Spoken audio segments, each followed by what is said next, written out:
So I really enjoyed that first ride, but it has highlighted a few things I need to sort out. Um, Firstly, there's the oil vent on the timing side, so blowing oil out, and also it's seemed to be coming out of the plug here as well. So I'll check that out as well. Also, the gearing say isn't ideal for the road, so I'll make a start on getting a sprocket for that. The fork is leaking, that offside front fork, so I'll have a look at that as well. Um, Also, the battery. So I think I need a battery to get it started, certainly the way it's set at the moment. So I've actually started on that. I've actually fitted a little stainless steel plate here, um, which is bolted to the frame. Seemed like a convenient place to put it, and a little key switch, which is off when the key is out, and when it's on, the key is locked in place. So that'll be okay. Put a little fuse box in up here, seeing there's a battery in the system. And for now, at least, I've just stuck this old alarm battery on the back. Obviously, this isn't the way it'll be on the road, but so yeah, this little Lucas battery, I'll stick it in this little bento box that I've put on the back temporarily. Meanwhile, I'll work out another battery. This one isn't ideal, to say the least, but at least it'll allow me to start if I stall on the roadside. Um, I can at least get it started again. What I'll do is turn the battery on to start the bike. Once it's started, I'll just disconnect it, turn the key off, and take the key out, and so not use it again until I need to restart the bike at some point. So that's that. The other minor point, just noticed since getting back, is that this rear light's coming loose as well.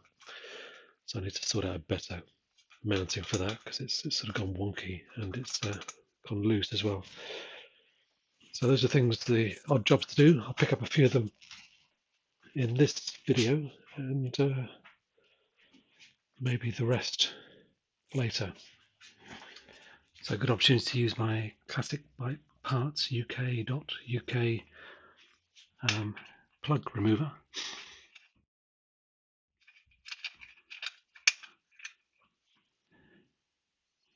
which works very well. Nice with the having the proper curvature on the ends, and obviously on this one as well. That's a perfect fit in there. Good stuff. So yeah, this appeared to be leaking, sort of blowing past the seal. I'm not 100% sure that it was, but it actually looks okay. It does have a rubber. I wonder if that was a O-ring originally, or whether it's just crushed into a. No, I think it was originally a. Difficult to say actually. Whether that was that shape in the first place, or like a flat washer, or something approaching it, or whether it's actually an O-ring. See, I've got another O-ring for a start. I've got one of these pretty useless sets, which never have the size you want, even though they're dirt cheap. And that one's probably the closest, but it's kind of too big. Is it too big? It's too thick, is what I mean. Doesn't look ideal. Let's see what else I've got. So this one looks better. It's a thinner cross section. It's not from this set, it's from the metric equivalent.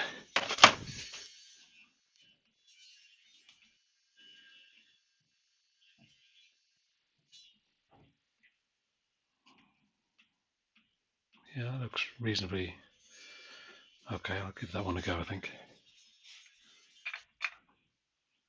Yeah, it might be okay.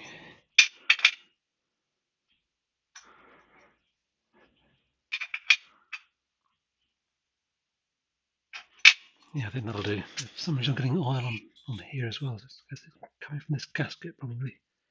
There's no sign of it blowing out from the rocker feed. I think it must just be the rocker box gasket. It's not too serious, but it's certainly damp. There's the other option is it's leaking from the frame somehow, but I don't think it is.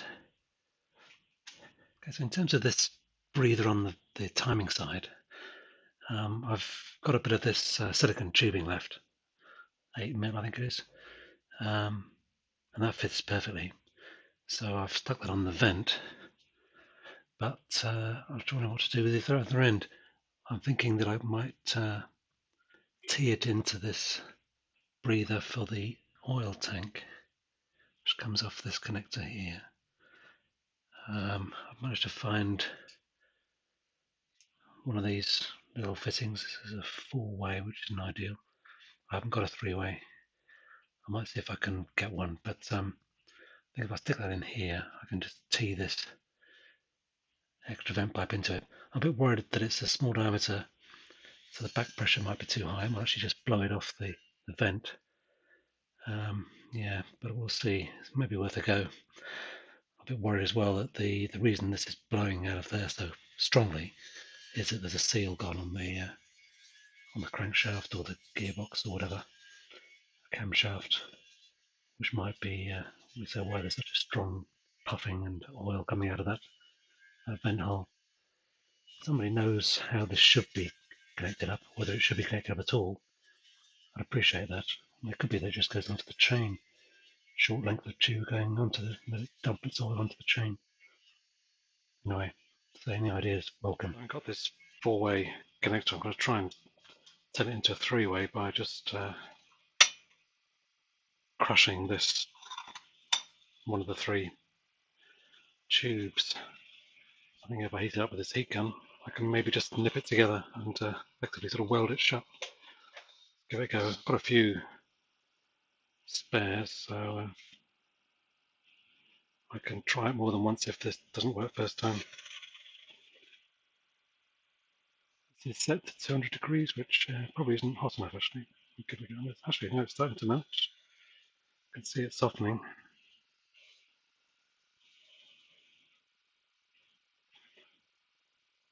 It would ideally be a perfect seal, but that may be beyond the realms of possibility.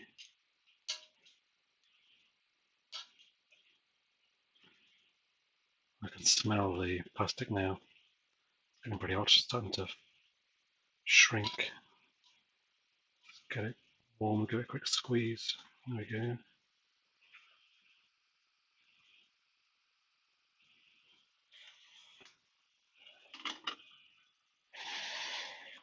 Hopefully the pliers will cool it off.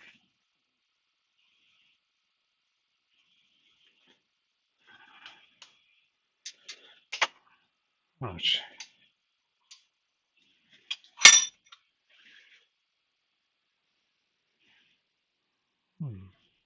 Doesn't look too bad. It's not very even, but it's cool now. It's certainly substantially closed up. Whether it's actually oil tight or not is another question, but enough to give the idea a try. So there's my adapted connector, which is now 3-way rather than 4-way. So I think I'll tee it into here and keep this one as short as I can. But I just cut this for a start.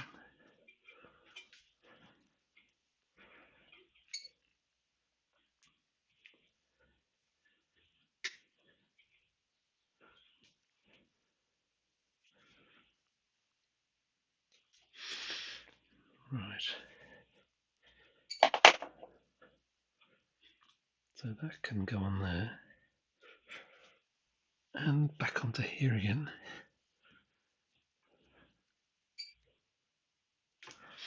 And then this breather from the timing side can go up there, so you cut it there.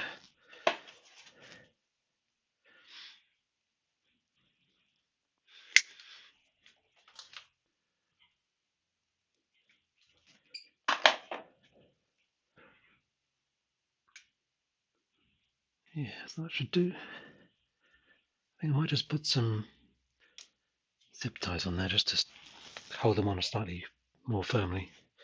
So I think these will just bite in behind the sort of slightly larger diameter lump on this T-piece. Hopefully just stop it from pulling off quite so easily.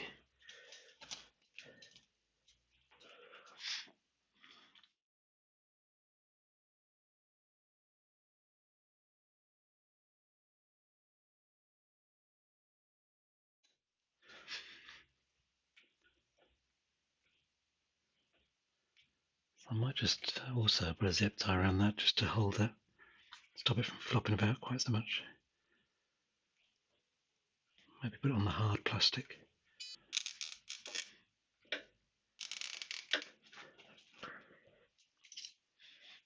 Yeah, that should do. Just hold the connector itself.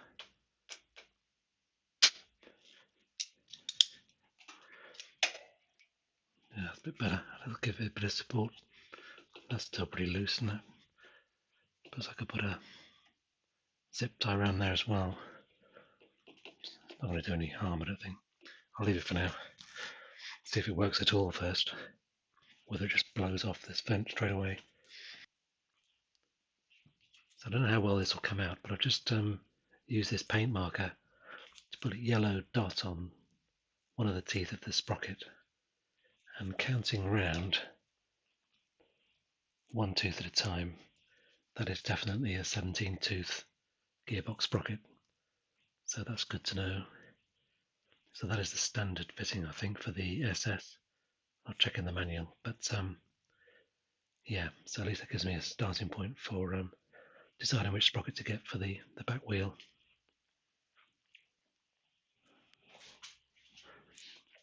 So given that the gearbox sprocket is a 17 tooth, say as it should be for the SS, I think I'm going to go for a 47 tooth rear sprocket, which again is the standard on the SS. So that'll give me the normal sort of recommended factory road gearing, and I'll see how that goes. So I've got a replacement sprocket on order now. I'll fit that when it arrives. So I'll pick up the other jobs next time, get the fork sorted out, and give it another try on the road. Okay, thanks for watching.